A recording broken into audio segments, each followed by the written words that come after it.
Hi, welcome back to Scripture Explorers. I'm James. I'm Aria. And I'm Daisy. And we're the Scripture Explorers. Hi, Explorers. Have you ever had someone you know with the same name as you? Not very often, but sometimes. No, not me. I have. There are a lot of Jameses around. It can be fun to share a name with someone. My son Moroni shared a name with a famous Nephite leader, and there were many righteous people in the Book of Mormon named Nephi. Well, today we're going to be talking about 3 particular people who shared a name. What name is it? Well, Lehi and Sariah had a large family, but they had 2 younger sons who were born as they traveled in the wilderness. Do you remember their names? Jacob and Joseph. That's right. Well, as Lehi knew he was getting ready to die, he wanted to share his wisdom and to teach and prophesy.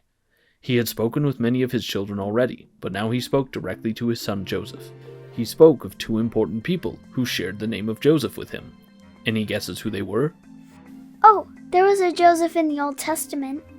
Yes, Joseph, who was sold into slavery by his brothers, but then saved his whole family when he became a powerful man in Egypt.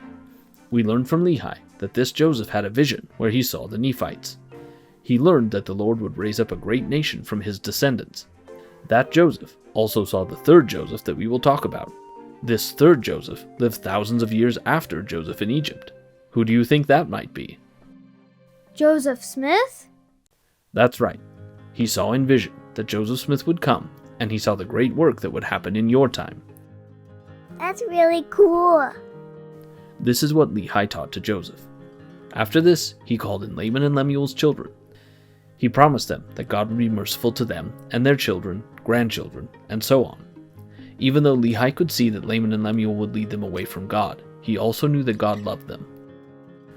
After this, Lehi taught a little more and said his final words to everyone. Shortly after this, he died.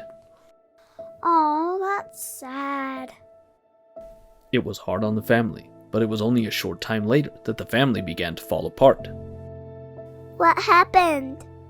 Laman, Lemuel, and some of the others began to be angry with Nephi. They didn't want to listen to him or the Lord. Nephi was warned in a dream that they were preparing to kill him and that he needed to leave. Nephi fled, and many others went with him. Jacob, Joseph, Sam, Zoram, and their families all fled from Laman and Lemuel. They took their sacred things with them, such as the Liahona, the sword of Laban, and the plates of brass. Those who went with Nephi called themselves the Nephites. In the years that followed, they built a temple and began to prosper and grow. What happened to Laman and Lemuel? Laman, Lemuel, and their families became known as the Lamanites. From this time forward, they began to be wild and warlike. They rejected the teachings of God, and throughout the Book of Mormon, you'll see that many times they battled with the Nephites. So they're the bad guys of the Book of Mormon? It's much more complicated than that. Remember that Lehi taught Laman and Lemuel's children that God loved them and had blessings for them.